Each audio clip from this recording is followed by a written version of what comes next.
Čus, já tě vítám u tohohle videa. Je 8 hodin ráno, sobota, takže ideální čas na práci. Dneska mě čeká cesta na jich do Šivětína, kam povezu prázdný vozy. Budu je tam odstavovat. Venku máme krásně, takže bude na co koukat. Konečně směna přes den a nemáme jenom tmu. Proč jdu do Šivětína odstavovat prázdnou soupravu? Ono je to jako s dětma. Když ho zrovna nepotřebujete, tak ho hodíte do jeslí nebo do školky, nebo nevím, kam se děti dávají. A až se vám bude k něčemu hodit, tak se zase vyzvednete. Jestli dobře rozumím tomu, jak fungují děti. Nicméně, vidíte, že už jsem na mašině, mám tady všechno připravený. Úplnou zkoušku brzdy mi připravili už v noci, takže máme všechno ready. Já si nahodím mašinu, budu si muset zajít pro zajišťovací prostředky, takže pro uzamykatelnou zarážku a pak rychle vyjedu. Takže jako první si půjdu nahodit mašinu. Tak dneska pojedu pouze na Mirela. ETCS necháme vypnutý a to z jednoduchého důvodu. Protože máme ETCS pouze v levelu 0, který tady nevyužijeme. Po trati směrem na České Budějovice není výhradní provoz ETCS, takže tam můžou stroje i bez levelu 2. Tím pádem pojedeme pouze na národní zabezpečovač, v našem případě Mirel.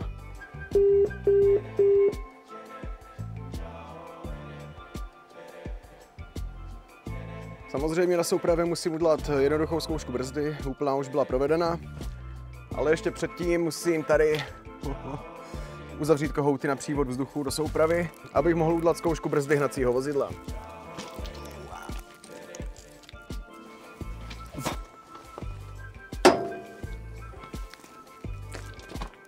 Teď mi z mašiny nepůjde žádný vzduch, takže si ji můžu pěkně nafoukat, udělat zkoušku brzdy hnacího vozidla a otestovat Mirel, národní zabezpečovač. První, co mě zajímá, brzdová poloha lokomotivy, je možnost P, G anebo R režimu. G se používá, pokud má souprava nad 800 tun bez lokomotivy, a pokud má méně, tak můžeme dát P. A vzhledem k tomu, že já mám na soupravě, nebo že moje souprava má 508 tun, takže necháme v P. Zvýšená brzdná síla, sběrač proudu, máme první stanoviště, takže si nechám první.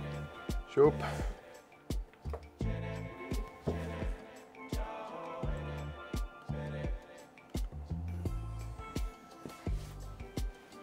Tak, zatím bez problémů. Sběrač se zvedl, kompresor se rozjel, všechno by mělo fungovat. Napustím, plním si potrubí a začne se mi dělat D-test na Mirelu. To znamená, dvakrát si odplusne, teď ještě pár tajných myškavěcí, šup, šup, šup. D-test Mirelu je hotový. Zvolím si jízdní režim, maximální rychlost. Tak, veškeré testy, které jsem měl udělat, tak mám hotový na mašině. Teď půjdu otevřít kohout, napustím soupravu vzduchem. Mezitím si zajdu pro zajišťovací prostředky a posléze udělám jednoduchou zkoušku brzdy. Pak už se nahlásím a vyrazím.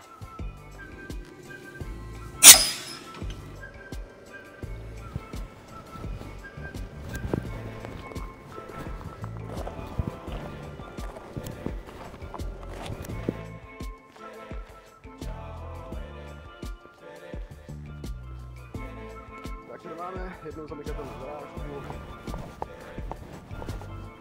Krásný výhled v ranní stanici na kolej 3A.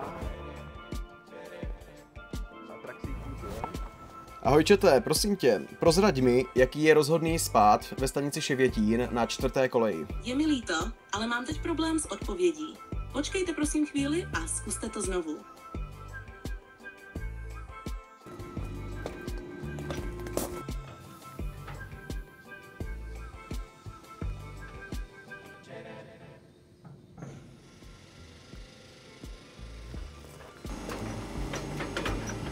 Fajn, tak brzda zkoušky v pořádku a já můžu vyrazit. Už mám všechno připravený, nahlásil jsem se na dispo připravenost, s výpravčím jsem taky domluvený. Ten mi sdělil, že pojedu asi za 12 minut, až projede Express na České Budějovice. Takže mám aspoň chvilku na to vypsat si předávací protokol a za Expressem vrčím. Opět jako v minulém videu, nebude tady celý záznam z videa, a to z toho důvodu, aby video nebylo moc dlouhé. Takže video najdeš přímo tady v tomhle odkaze. A stejně jako všechny ostatní nezkrácené záznamy jízdy, najdeš na mém kanálu v playlistu Onboard. Takže na to potom mrkni a pokračujeme dál. No teda musím říct, že tohle jsem ještě snad asi nezažil. Z Prahy do Šivětína za 1:20 a jenom na zelenou vlnu, takže... Teď! Už jsem zastavil na 4. koleji. Tak teď co mě čeká? Potřebuju si namáčknout soupravu na vyvěšení. Takže si zadám směr zpět. Povolím přídavnou brzdu.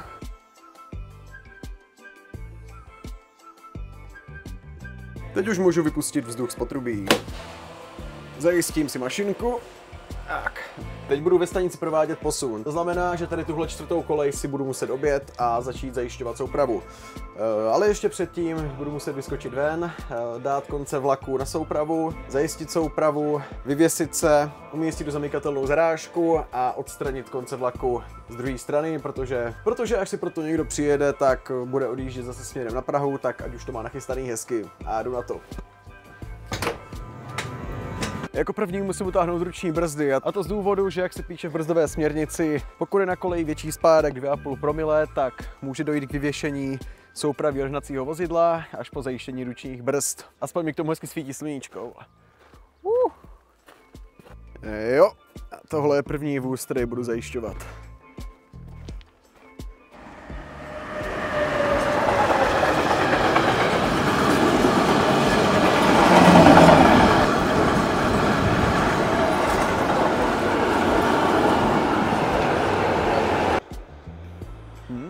Zajímavě vložená mašina.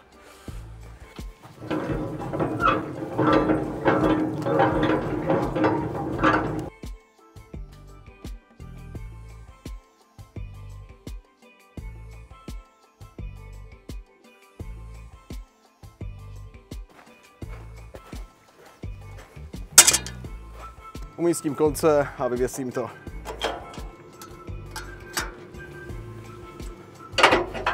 Tak, souprava je zajištěná, kromě zarážky, tu dáme až obědu, ať se s tím netahám. Přepnu světla na posun. Šup.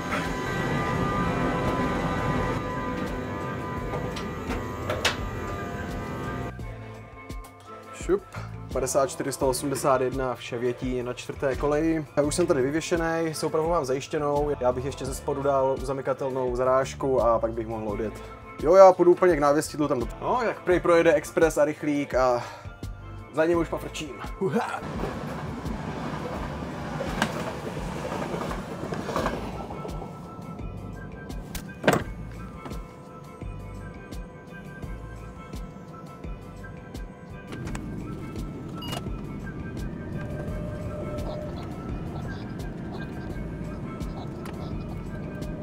Vzhledem k tomu, že z tohohle stanoviště už nepojedu, tak můžu zatáhnout záclony, nastavit konec vlaku pro LVčko, tak, kdy se můžu přepnout.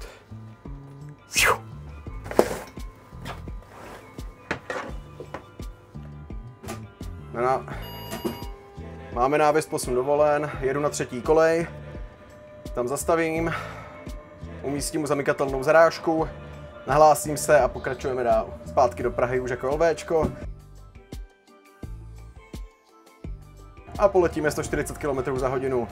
Takže tam budeme co by dup, pokud nevychytáme nějaký sobák.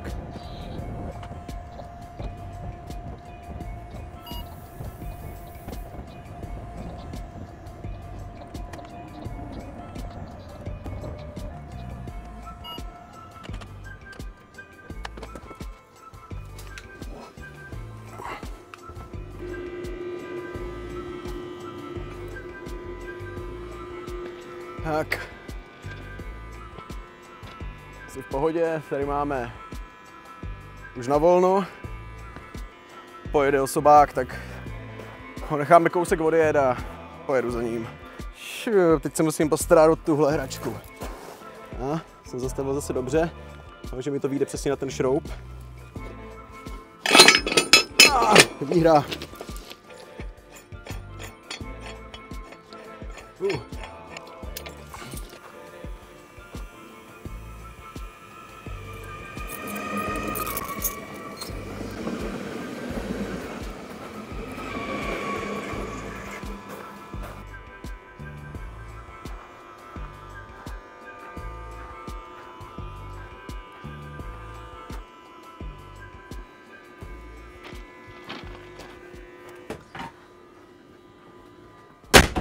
Už zbývá jenom sundat zadní sběrač, zvednout přední, upravit data pro lokomotivu, nahlásit se a můžu letět dále. Předávací protokol musím naskenovat, k tomu používám aplikaci Adobe Scan, která je super na tady tohle. Když to s ní naskenuju, tak to vypadá přesně, jako bych to strčil do skeneru, naskenoval a rovnou to můžu poslat e-mailem, což je super. Já už jsem připravený, budu pokračovat jako 54 254. Je to LVčko neboli lokomotivní vlak, což znamená, že tady s tímhle trakcíkem můžu frčet 140, takže nasadím tempíčko a letím.